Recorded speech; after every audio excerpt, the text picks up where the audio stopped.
ohmathgad.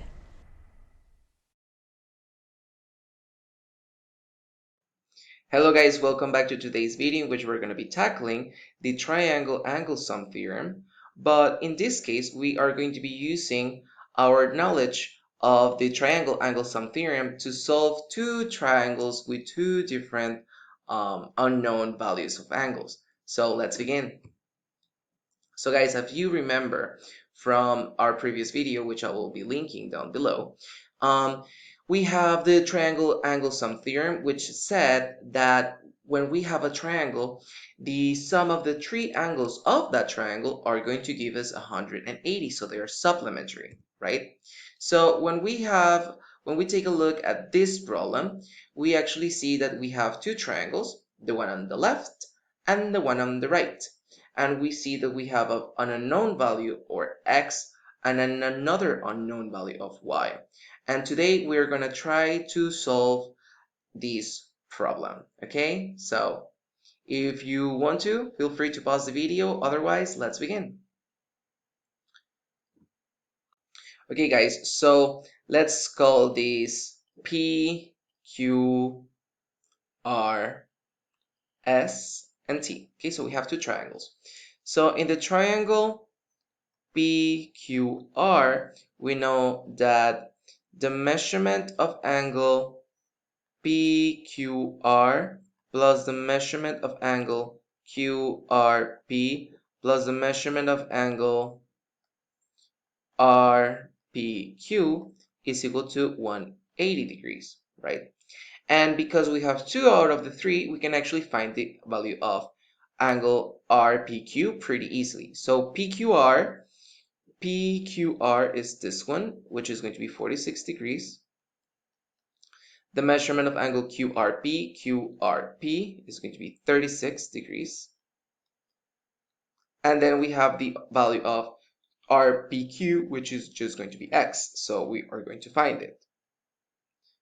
Since we have an equation and that is the only variable which we don't know the value of, we can easily find it. So we move this and this to the other side, and because it's adding, it moves subtracting. So 180 degrees minus 36 degrees minus 46 degrees, that is going to give us a value of 98, right? So x is going to be equal to 98. Because of that, and because that we now know that the measurement of angle RPQ is going to be 98 degrees, right? Now, we also know that the measurement of angle TPS, so this one, is going to be equal to the measurement of angle RPQ. Why? Because they are vertical angles. Because they are on opposite sides of the vertex. So because of that, I also know that the measurement of angle SPT or TPS is also going to be of 98 degrees, right? So with that into account, we know that the measurement of angle TPS is going to be 98 degrees, right?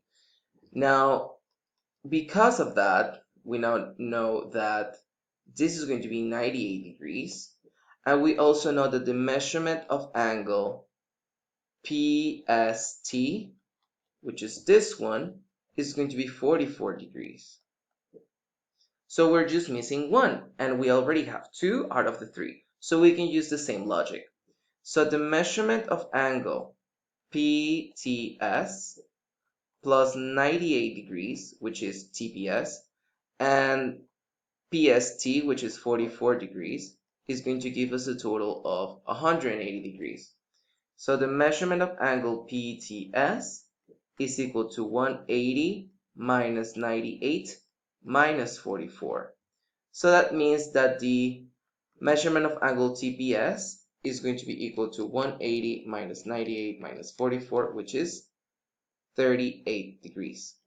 So that means that Y is going to be equal to 38. And that is going to be our answer. So We solved the triangle on the left. So 180 minus 46 minus 36 gave us x.